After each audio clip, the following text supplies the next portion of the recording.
Hi, my name is Luna, and today I'm gonna tell you about Mexican literature, which is well known for its ability to mix reality with mystery and everyday life with the supernatural. One of the authors who best captured this atmosphere was Juan Rulfo, a writer who was born in 1917 in the state of Jalisco in Mexico. Even though his literary work isn't very extensive, his influence on Latin American literature has been enormous.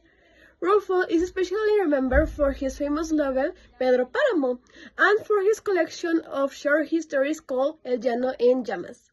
In these works, he describes lives in small rural towns in Mexico where silence, loneliness, and memories of the past seem to be part of the everyday life. Many of his characters feel surrounded by memories, regrets, and sometimes even by the presence of death, and which creates a mysterious and emotional atmosphere. Because of this style, Juan Rulfo is considered one of the most important writers in Latin American literature. His histories have inspired what later became known as magical realism, a literary style that combines realistic settings with magical or supernatural elements. In many ways, Rulfo's writing reflects something very important about Mexican culture, the strong presence of legends and traditional histories that even been passed down through generations.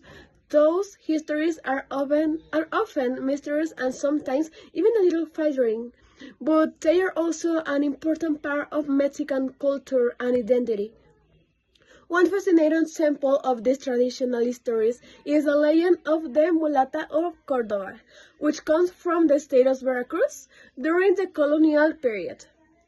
According to these legends, there was once a very beautiful woman who lived in the city of Córdoba. People called her the Mulata. She was known not only for her beauty, but also because she seemed to never grow older. Years passed, but her appearance remained exactly the same. Because of this, many people in town began to feel curious about her and wonder how this was possible.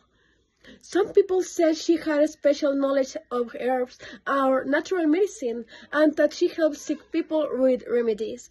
However, others became suspicious and started spreading rumors that she was involved in witchcraft.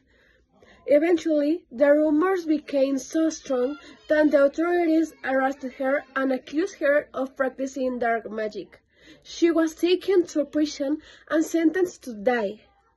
While she was waiting in her prison cell, a guard who was watching over her became curious and began to talk to her. He asked her if the stories about her powers were true. Instead of answering directly, the woman calmly picked up a piece of charcoal and began drawing on the wall of the prison cell. She carefully drew the image of a sheep, adding many details until it looked almost real. When she finished, the guard looked at the drawing and asked her what the sheep still needed. She smiled and replied, "It's only need to sail." At that moment, according to the legend, they suddenly jumped into the drawing. The ship began to move as if it were sailing on the sea, and in an instant she disappeared completely, leaving the guard shocked and confused. No one ever saw her again. Today, the legend of the Mulata of Córdoba continues to be told in Mexico. Like many traditional histories, it meets misery, imagination, and history. That's why I wanted to talk to you about this history, because I think that it really demonstrates what a woman in the past years used to be considered a witch just because they had some knowledge. Thank you.